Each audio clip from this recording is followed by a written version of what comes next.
Another important question that we've been asked, often by second home buyers here, people that are coming and spending more and more time in Maui, they're asking us about different places that they might be able to donate money, somewhere that they can do and help the community, because it is their community. Even if they're only here 3 weeks, 5 weeks, 3 months, they really want to be involved, and that's been really fun for us. We've both had a couple of things that we've personally been involved in. Well, we've been heavily involved in Halemakua Health Services here on Maui. We have 320 nursing home beds. We are a not-for-profit organization. We also have a home health branch of Halemakua Health Services, and Care Homes by Halemakua is also another facility that we run. And again, nonprofit, based here on Maui, and we need everybody's help. Halemakua is really, I think, one of the most interesting stories, and without getting into it too much, but you can call us if you want to know more. But Halemakua really started after or during World War II, when hospitals were being used for servicemen.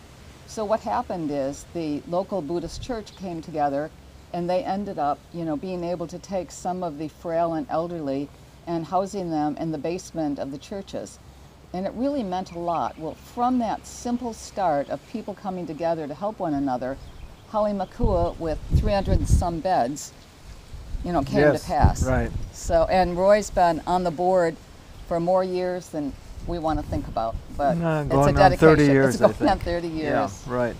Now there's also our local high school, Lahainaluna High School. Betty's on the foundation board, and tell us about Lahainaluna. Lahainaluna is really exciting. It's the oldest school in the United States west of the Rocky Mountains or the Mississippi.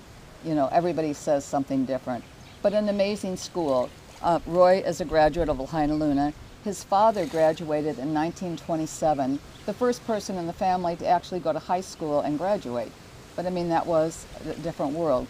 Only one of our kids graduated here, and she graduated in 1982. Yeah. Mm-hmm. But the school itself has never had a football field, etc. And during the last 10 years, the group has found a way to put in this amazing field, which was named after the largest beneficiary. It's the Sudi Kuli Field.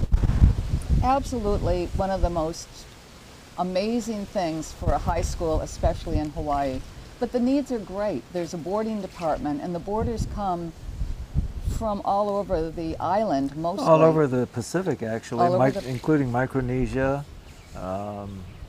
every island in Hawaii and Hawaiian Islands. And for a lot of these kids, it's an important part of their growing up. The kids that I've met that graduated, in the early days when you were there, they really needed it, and they became such a great family, each one of them. They will never forget the experience. But the boarding department needs our dollars. There's so many different things that the kids come up with. They're trying to go on a trip to Japan right now, the Japanese club, and they're trying to raise funds. There's almost nothing you could think of that isn't needed there, and the funding just isn't available. It is a public school, and the donations all come through the Lahainaluna High School Foundation. So if somebody wants to look at it, the LahainalunaHighSchoolFoundation.com, and you can learn a lot about it. But call us, 808-669-0070, and let us tell you more about Halemakua for our seniors and Lahainaluna High School. And there's also Maui United Way, which serves a variety of charities here on Maui. It does, and the money does stay on Maui. Yes. Originally, we used to always believe that the money ended up in a national fund and nobody from Maui got it, but not true. The money does stay here and help the citizens of Maui. So anyone that's asking that question, what could I do? Give us a call, or you look around and you'll find something. It is amazing. Our needs are the same needs as your needs back home. And if you're spending enough time here and you want to be involved, there's so many things that go on that also will help you meet and know everybody in the community. Everybody's out there doing something in Maui. Right.